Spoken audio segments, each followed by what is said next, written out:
Vous serez d'accord avec moi? Nous voulons ce soir une réunion avec Jésus. Amen. Amen. Pourquoi je dis ça? Parce qu'il y a des endroits où Jésus n'est pas. J'appelle ces réunions des réunions au feu d'artifice. C'est vrai. Que du bruit.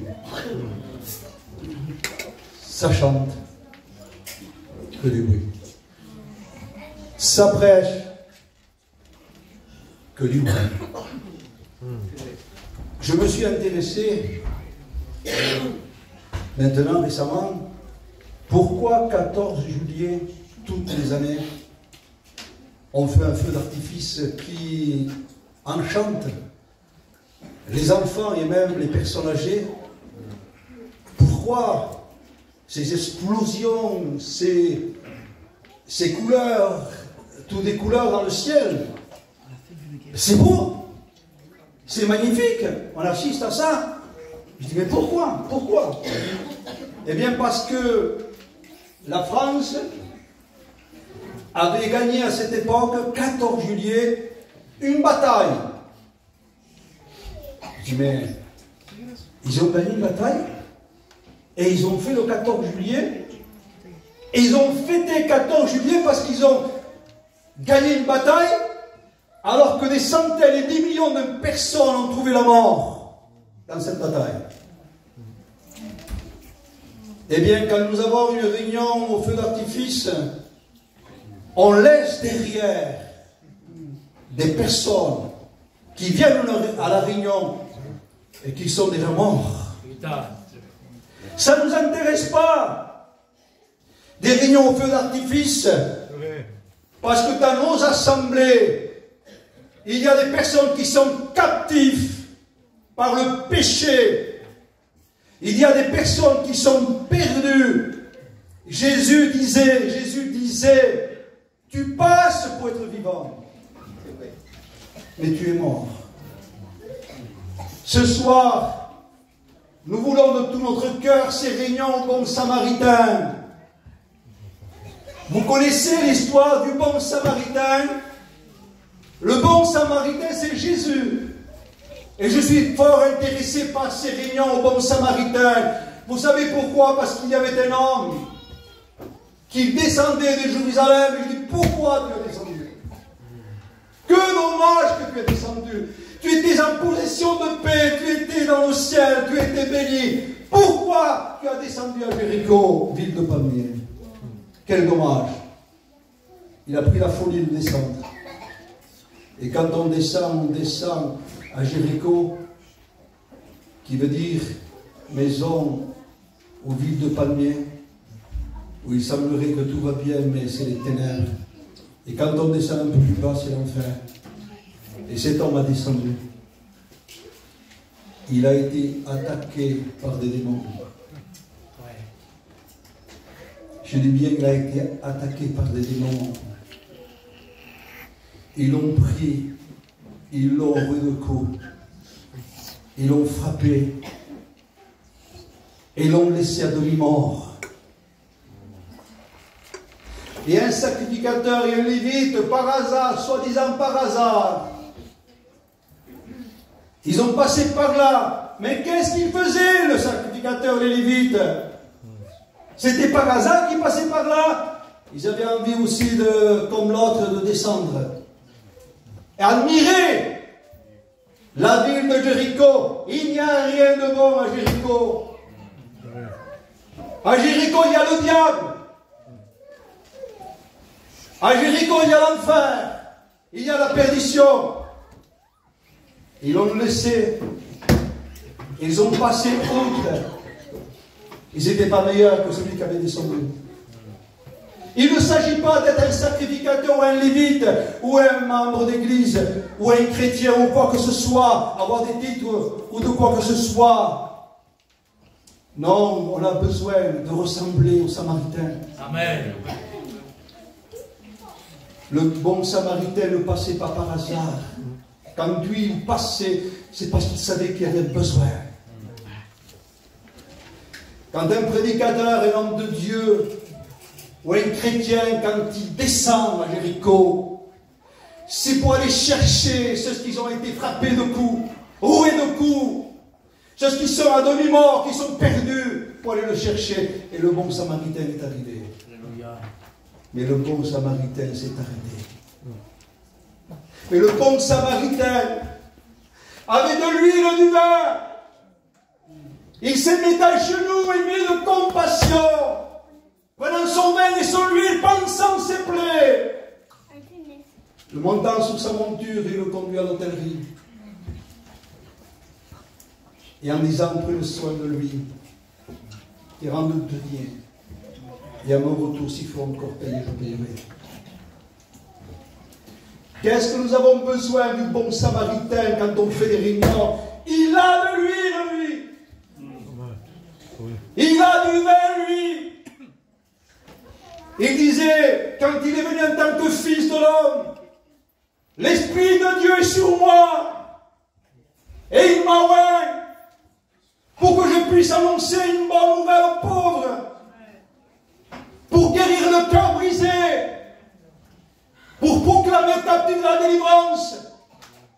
Et aux aveugles, les opprimés, les rendant libres. Publier une année de grâce. Le bon samaritain est là. Il est là avec un but ému de compassion. Il a de l'huile. Il a du vin.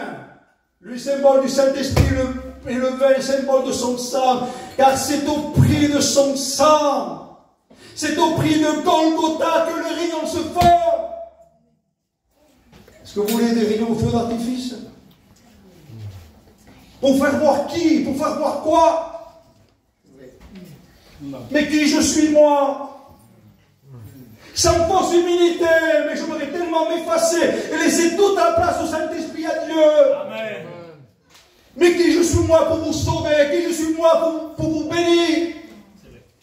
Pardonnez-moi avec tout le respect que nous avons, mais s'il n'y a pas de Samaritain au milieu de nous qui est Jésus, que des réunions vaines, désespérées. Là où les malades ne sont pas guéris, là où les captifs ne sont pas libérés, et là où les perdus ne sont pas sauvés, plus que jamais, pour laisser la place au bon Samaritain. Amen. Lui, il a ce qu'il faut pour guérir nos malades, pour guérir nos captifs et nos perdus. J'ai un mot de Dieu pour toi ce soir. Évangile de Jean, chapitre 11, verset 40. Si tu crois, tu verras la gloire de Dieu. C'est le bon samaritain qui a dit ça un jour. Il se trouvait face du tombeau de Lazare. Et ça faisait 4 jours que Lazare était dans le tombeau, scellé d'une pierre. Il était dans un état d'incomposition. C'était fini, il n'y avait plus rien à faire. Et je sens la tristesse de Marthe et de Marie pour leur frère Lazare qui était mort depuis 4 jours. Et quand Jésus se trouve dans le tombeau, il va dire quelque chose de très important. Il va dire, roulez la pierre, le bon samaritain. Et là, Marthe va s'opposer. Il va dire, Seigneur, il semblerait que je l'entends, j'entends ses sentiments. Seigneur, mais c'est fini. C'est plus possible. Seigneur, quand tu étais malade, on espérait. On espérait que tu viennes, Seigneur, et on espérait que tu puisses le guérir parce qu'on croyait que tu pouvais le faire. Seigneur, on t'a attendu pendant ces 3 jours, là où il était mort. On le veillait. Et là aussi, on croyait que si tu venais, Seigneur Jésus, il pouvait ressusciter. Et là, il y a une pierre. Là, il y a un état d'incomposition. Ça fait 4 jours, c'est impossible. Tout est mort. Marthe, ne t'ai-je pas dit? Si tu crois, gloire de Dieu. Et là, le Fils de Dieu vivant, le bon Samaritain, va prononcer d'une voix forte, il va l'appeler par son nom, il va lui dire, Lazare! Ça signifie, je te secours maintenant. Parce que son nom veut dire secours de Dieu. Amen. Lazare, je viens te secourir. C'est pas trop tard pour moi. La mort ne t'emportera pas. Je suis là. Entends ma voix. Sors. Et Lazare a sorti. Amen. Il a fallu que Jésus dise, si tu crois, tu verras ma gloire. Écoutez, il ne suffit pas de croire à l'existence de Dieu.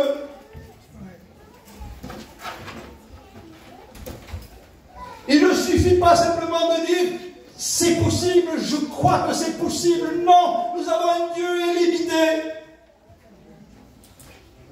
Il se présente devant Abraham un jour, 99 ans. Il dit, Abraham, y aurait-il quelque chose d'étonnant de ma part? L'année prochaine, tu auras un fils. 99 ans, 100 ans, pour avoir un fils. Ça va 90 ans. Y aurait-il quelque chose d'étonnant de ma part? Écoutez, permettez-moi de vous dire que ce Dieu-là, il est toujours le même. Amen. Et si tu veux voir la gloire de Dieu, si tu veux voir l'impossible, parce que c'est possible que chez toi il y a l'impossible. Ah pasteur, tu ne sais pas comment je vis. J'ai espéré tellement de mois et d'années, c'est mort chez moi. Pasteur, c'est mort. J'ai un fils toxicomane, j'ai l'autre qui est en prison. J'ai ma femme qui est en dépression. Et moi, pasteur, je voudrais mourir. C'est impossible, tout est mort. Laisse-moi te dire, et entends la voix de l'Esprit, entends la voix de Dieu, que si tu crois, tu verras la gloire de Dieu.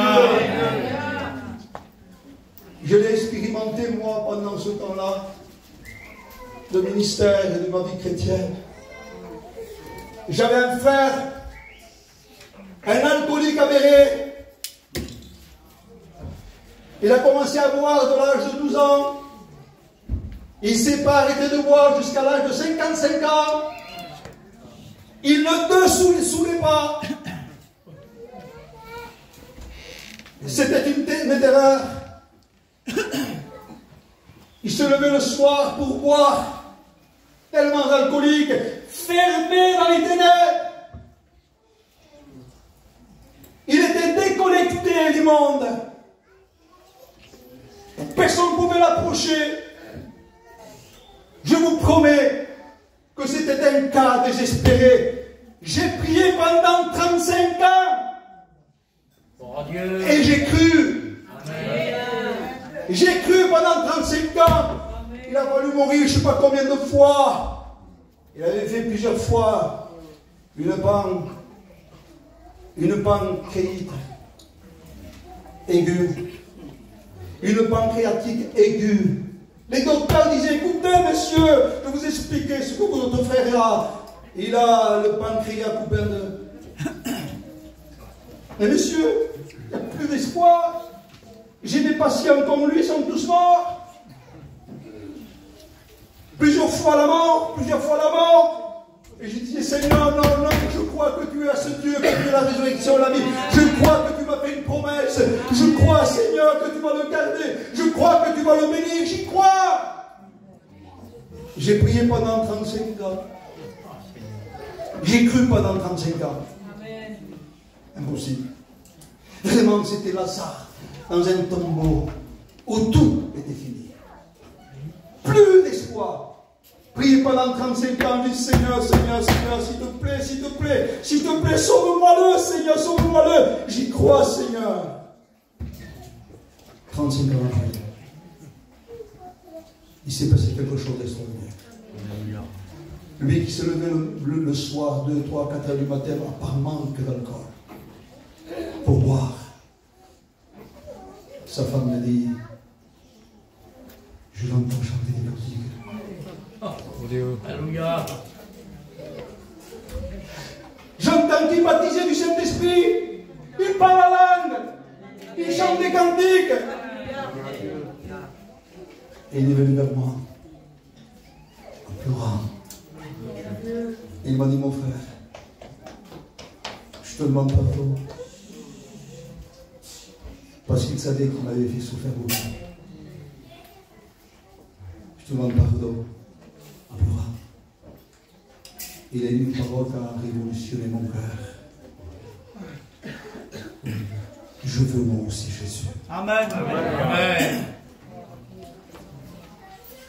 Il s'est converti parce que j'ai cru. Amen. Et il est dans le ciel de gloire. Les derniers moments, quand il allait partir, moi j'étais tout le temps avec lui à l'hôpital, toute la famille était là. Écoutez, il y avait tellement de présence de Dieu, tellement de bénédictions, les païens qui étaient rentrés, la famille qui était rentrée, ils disaient, je ne sais pas, il semblerait que l'hôpital est en train de trembler. Les païens disaient ça. Et je me suis rappelé d'une parole que les apôtres ils ont dit, que quand ils priaient, les lieux où ils étaient tremblés. Parce que Dieu était là. On se rappelle de Silas, Paul et Silas, qui étaient en prison, le lieu trembla. Je vous le garantis, il y avait tellement de présence de Dieu que les inconvertis étaient choqués. Et il a parti dans la gloire céleste. J'ai cru. Si tu crois, dis le Seigneur Jésus te le dit maintenant à toi. Toi qui es désespéré, toi qui dis c'est fini, ça n'arrivera plus, c'est mort. Et il te dit ce soir, si tu crois, tu verras ma gloire. Vous voulez encore un témoignage? J'avais un beau-frère, moi, que j'aimais de tout mon cœur. Vous le connaissez, il s'appelait Michel Maille. 54 ans, il est parti, quel dommage garçon. Si vous savez comment je l'aimais. Mais si vous savez comment Dieu a fait des choses extraordinaires. Écoutez, c'était mon beau-frère. Il avait beaucoup confiance en moi. Parce qu'il me connaissait, on se connaissait. Mais pour aller dans une réunion, jamais. Pour qu'un pasteur prie pour lui, jamais. Pour qu'il accepte Jésus, jamais. Un dur à cuire. Écoutez-moi bien. Il a tombé malade du pancréas.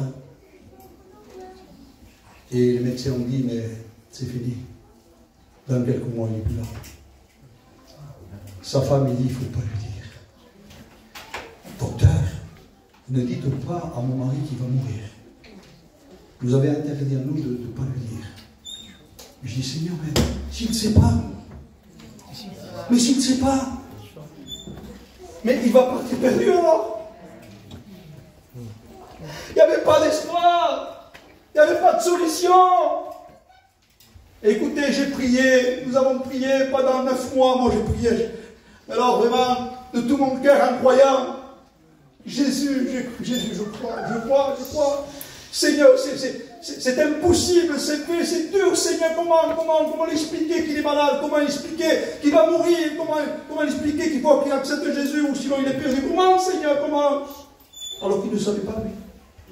Comment, Seigneur? J'ai prié pendant 9 mois, je fais prier pendant 9 mois, constamment. Écoutez ça, hein. Et Seigneur, je crois que tu peux le sauver. C'est vrai que c'est impossible, tous les impasses. servir, Seigneur, comment on va faire? Et je crois à ce Dieu que tu es. Je crois, je prie, je crois. Et j'ai prié. Écoutez, un jour, j'ouvre la Bible. Et un réma me sort de la Bible. Vous savez qu'un réma, c'est la parole appropriée maintenant. Ce n'est pas la parole écrite comme le logos. Le logos, c'est la parole écrite avec plusieurs promesses. Il faut la saisir par la foi. Ça, c'est le logos. Mais le réma, c'est une parole qui vous vient. Vous avez prié pour quelque chose. Et la parole de Dieu vous répond, qu'il dit, ça y est, j'accomplis, maintenant. Et je tombe sur ce passage. Il est écrit, c'est aujourd'hui l'instant du salut. C'est aujourd'hui l'instant du salut. C'est aujourd'hui l'instant du salut. Je tombe sur ça. Je me mets à pleurer. Je sens que le Seigneur est en train de me donner un réma. Je sens que le Seigneur est en train d'accomplir maintenant ce que je lui demande parce que je crois. J'ai cru. Et ça. Écoutez ça. Tout est pareil. Et moi j'avais reçu. J'avais cru, j'avais reçu. Et un dimanche après le culte, je vais à l'hôpital. Son beau-fils me dit, tu sais, j'ai rentré à la chambre. Et lui, il me dit, je suis un pécheur. J'ai besoin de Jésus. Il faut que j'aille à Jésus pour me convertir. Jamais de la vie. Je vous le promets que jamais de la vie. Pourquoi tout ça? Parce que j'ai cru. Amen. Si tu crois, tu verras la gloire. Écoutez, c'était quelques jours avant qu'il parte. Je faisais les 100 pas de cet serment, vous savez comment on fait. Quand on aime les gens, on est dans l'air. Et quand on aime Jésus, Jésus est avec nous. Et quand Jésus est avec nous et que nous sommes avec lui, il y a de l'espoir, il y a de l'espérance. On croit pour de bon. On ne fait pas semblant, on croit pour de bon.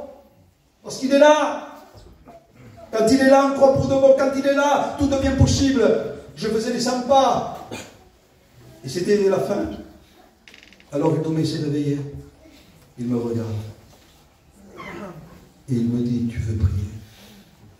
Et jamais de la vie ça. Jamais. Jamais, lui, jamais. Jamais. Mais je sentais que c'était le miracle de Dieu. Tu crois, tu verras ma gloire. Tu crois, tu entendras. Tu crois, tu verras. J'étais en train de voir ce que Jésus faisait.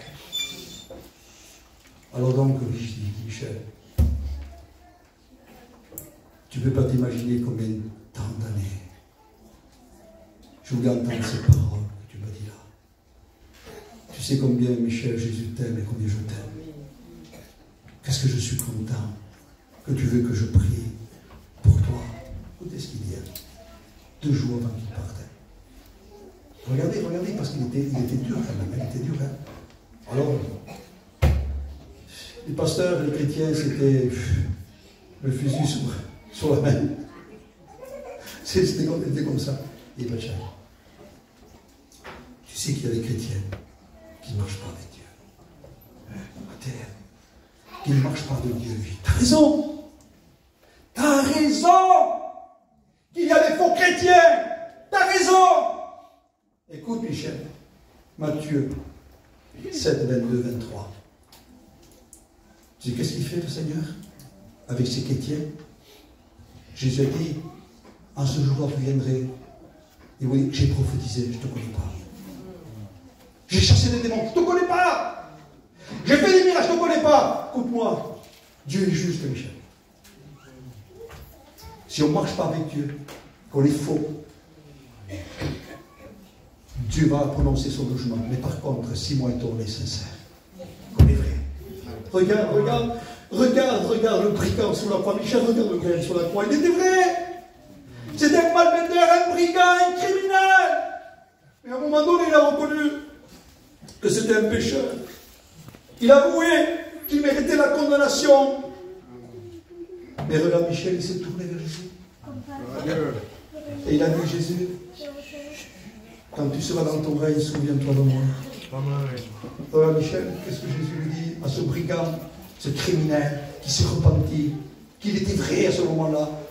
Regarde ce que dit Jésus. Je te le dis en vérité. Tu seras avec moi dans le paradis. Et j'ai prié pour lui. 2 jours après, il est parti. Et quand je suis venu, il était là. Je vous le promets que c'est la vérité. On ne peut pas dire n'importe quoi. Je disais, il n'était pas mort. Il n'est pas mort. Il avait l'aspect qui n'était pas mort. Il avait l'aspect que celui qui est vivant, le Tout-Puissant, l'avait pris dans la mort céleste. Si tu crois, tu verras la gloire de Dieu. Pardonne-moi, je veux te parler avec un cœur à cœur. Pourquoi tu perds ton temps? Pardonne-moi, peut-être je vais aller fort. Pourquoi tu es en train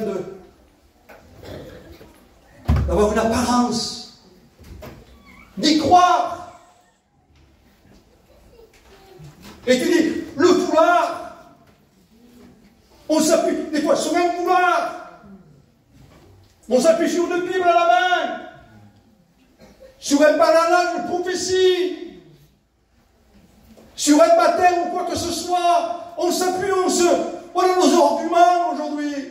Je suis chrétien, je suis un chrétien, je suis chrétien, je suis un chrétien, je suis un chrétien. Mais tu es désespéré. Tu es exactement comme Nathanaël. Nathanaël, un homme pieux. Jésus va dire de lui, j'ai trouvé en Israël un homme qui est sans fraude. C'est Nathanaël. Et quand Philippe vient lui dire, Nathanaël, nous avons trouvé le Messie. Le Fils de Dieu celui. On en parle à la loi Moïse. Écoutez ce qu'il va dire. Peut-il venir de Nazareth quelque chose de bon? Un chrétien désespéré. Un chrétien qui n'y croyait plus. Vous avez aujourd'hui des personnes qui viennent de l'Assemblée, mais qui n'y croient plus. C'est vrai. Et rien ne peut se passer. Rien ne peut se passer. Parce que le Seigneur dit, si tu crois, tu verras la gloire de Dieu. Amen. Écoutez, d'y croire, c'est particulier. Et d'y croire, c'est de savoir que le Seigneur peut faire des choses que nous, on ne peut pas faire.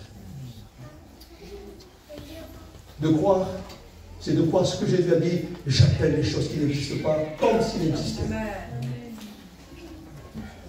Et je donne la vie aux morts. Je suis en train de vous prêcher, je sens l'onction sur moi. Alléluia. Si vous savez comment je suis intéressé pour vivre cette vie réelle. Si vous savez comment je suis intéressé pour vivre cette vie réelle. Parce que l'évangile, c'est réel. Oui, amen. La vie avec Dieu, c'est du réel. Quand on est chrétien, il y a Jésus. Quand on est chrétien, on y croit. Quand on est chrétien, rien ne nous arrête. On a besoin de vivre cette vie réelle. Il faut qu'il se passe quelque chose dans ta vie. Moi, je sais de tout mon cœur. Tu pourras me dire ce que tu veux. Ça fait 20 ans que je suis chrétien, j'ai cette fonction, je parle la langue, je suis quelqu'un de très intelligent, je connais bien ma Bible, je donne la dîme. Regardez, on s'appuie sur ça. Parce que je donne, parce que je fais, parce que je donne, parce que je fais, parce que je donne, parce que je fais. Alors c'est nous ça. Et lui, il n'existe plus alors. Au lieu de dire, Seigneur, mais si je suis un chrétien, c'est ta grâce. Amen. Si je suis en bonne santé, c'est ta grâce. Amen. Si j'ai donné un petit billet pour le prendre, parce que c'est toi qui me donnes la santé pour aller travailler et le gagner. Amen. Si je prophétise par la langue, Seigneur, c'est encore toi. Si mon nom est inscrit dans le livre de vie, que mes péchés sont pardonnés, c'est encore grâce à toi. J'aurais envie de te dire ce soir, pardonnez-moi, sans faire aucun jugement, que veux-tu de Jésus? Il est où Jésus dans ta vie? Il est où Jésus dans ta maison? Quelle est ta priorité? Quelle est ta priorité? Un foulard, parler en langue, une Bible à la main?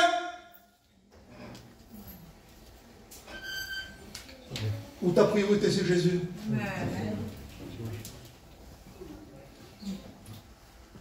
J'aime bien le vrai évangile.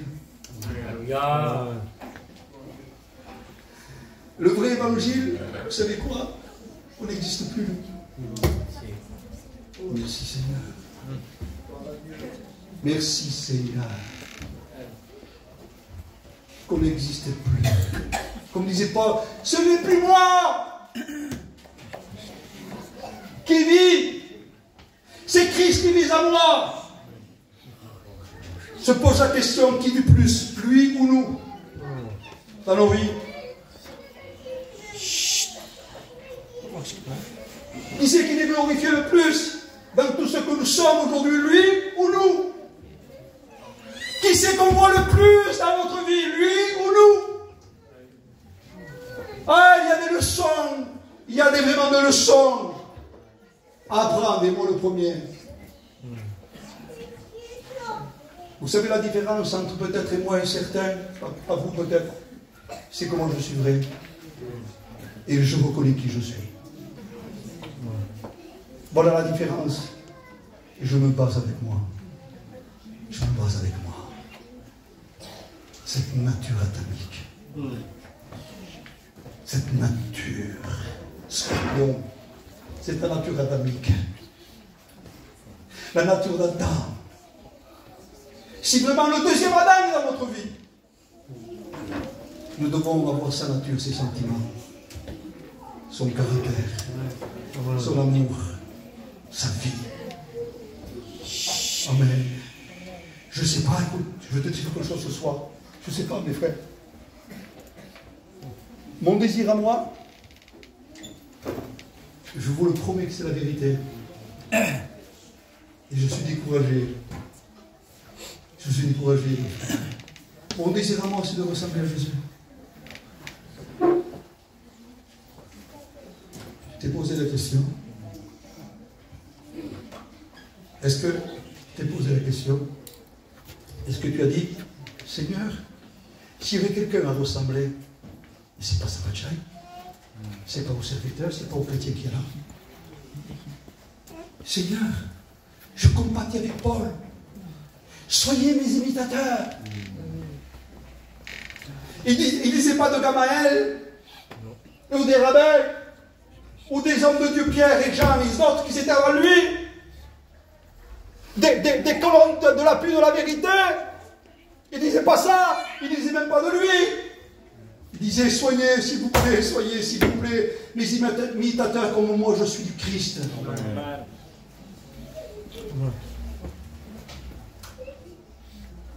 Qui on voit quand on voit Pachai? Lui ou Jésus? Et je vous pose la question. Je pose la question, qui vous voyez ce soir? Pachai ou Jésus? Et toujours dans notre vie, là où nous allons, là où nous partons, là où on rentre dans les maisons, là où on parle de Jésus, là où on chante un cantique, là où on prêche. Vous voyez qui? Il y a un grand travail là. Ce sont ces messages-là qui vont glorifier Jésus. Ce sont ces messages-là qui vont faire de nous des véritables. La copie, la contrefaçon, mais ça existe partout. Si on est des malfaiteurs, on veut de la contrefaçon, de la copie pour engancher les autres. C'est vrai? Mais si nous sommes censés, qu'on dit, moi non, s'il fallait que je travaille, je parle des inconvertis, si je fais ce travail, ils vont me mettre en prison pendant 10 ans, je ne veux pas ma femme et mes enfants. Alors, on n'en veut pas de contrefaçon, on n'en veut pas de la copie parce qu'on va avoir des problèmes. Dieu ne veut pas de la contrefaçon. Dieu ne veut pas de la copie. Dieu veut du vrai. Amen. Seigneur, tant que moi, je saurai copier contrefaçon. Mais quand moi je dirais, Seigneur, il faut que tu croisses et que je diminue. C'est vrai. Il faut que le vrai vienne et que je m'efface. Là, sera en paix. Sera en paix avec lui. Osons en paix avec nous-mêmes. Et là, Dieu pourra nous utiliser. Là, Dieu pourra nous bénir. Là où Dieu pourra nous enlever. Là, on pourra régner avec lui. Là, on sera la véritable église. Là, on sera le véritable serviteur. Ce n'était pas prévu que je vous dise ça ce soir. Mais je sens le Saint-Esprit. Amen. Amen. Je sens le Saint-Esprit me le dire à moi. Oh, c'est beau, Seigneur. Tu me le dis à moi, mon Dieu. Est-ce que c'est pas parce que tu ne veux pas que je sois une copie? Tu ne veux pas que je sois imitation? Tu ne veux pas que je sois orgueilleux? Tu ne veux pas que je prenne la place? Ah, Seigneur, tu es en train de me garder là. Faire fausse route, Seigneur, merci. Merci, Seigneur. Tu es un bon Père qui traite bien ses enfants. Amen. Je sens qu'on a besoin vraiment d'une rencontre avec Dieu. D'un cœur à cœur avec Dieu. Écoutez, pardonnez-moi, je dis ça, j'ai fini. C'est, je crois, Dominique disait ça. Le diable nous vend un paquet. Parce que nous, on croit que on a la Bible à la main, la cravate, et prophétise, on chante. On essaye à peu près d'avoir un bon témoignage et on est consacré en Dieu. On croit que tout va bien. On croit que tout va bien. Non. Non. Tant qu'il n'a pas la première place, tout va bien. Amen. Il est des fois second, troisième, cinquième, dixième, 20e, 30e. Nous et tout, et après lui. Que Dieu nous aide, les frères. Je vous prie, j'en ai besoin. Il y a un prêcheur, je vous dis, Seigneur, fais-le pour moi. Et je ne vous prêche pas comme un héros. Et je ne vous prêche pas comme cet homme de Dieu qui prêche. Je veux. Je ne suis pas un Superman. J'ai prêché un dimanche, et quand je me suis assis un dimanche, le Seigneur m'a dit, tu vois, la première parole que tu vas dire, dis que tu n'es pas un Superman. Et qu'est-ce que j'étais content de le dire, que je ne suis pas un Superman. Vous savez pourquoi je disais ça? Le Seigneur me disait ça pour le dire. C'est parce que quand on est en haut, on prêche, on a le message. Alors que eux, ils sont en bas là, qu'ils ont des problèmes, qu'ils ont des besoins, qu'ils sont découragés, et qu'ils nous voient à nous comme un Superman. Ay, Seigneur, su cum un chrétien, eu și un chrétien, uite, pe spus cum ești. Mă rămân ăsta, Seigneur. Et le Seigneur me dit, dis que toi, tu n'es pas un Superman. J'avais te bénir. Hein. Le Seigneur m'avait béni ce jour-là. Pour que tu m'avais béni. Hein. J'avais apporté son message. Mais avant, dis que toi, tu n'es rien. Dis que tu n'es pas un Superman. Amen. Dis que tu es comme eux. Que c'est moi le Superman. C'est moi le tout-puissant. C'est moi le fort. C'est moi le parfait. C'est moi le glorieux. C'est moi qui t'ai appelé. Et je prêchais comme ça. Je sens le Saint-Esprit agir sur vous. Amen. Amen. Je vous promets que c'est la vérité. Je sens l'onction. Amen.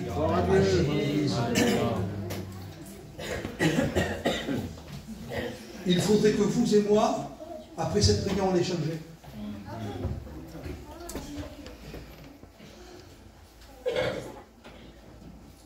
Ce serait tellement bien.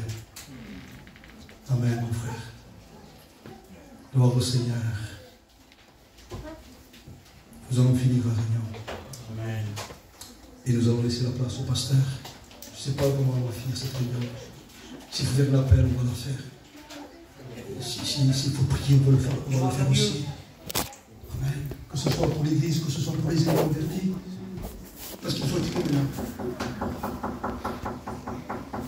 Bientôt, la trompette va sonner. Vous pouvez prier. Le mien ne nous appartient pas. J'aimerais que le pasteur Pierre qu'il puisse prier pour nous et pour moi aussi.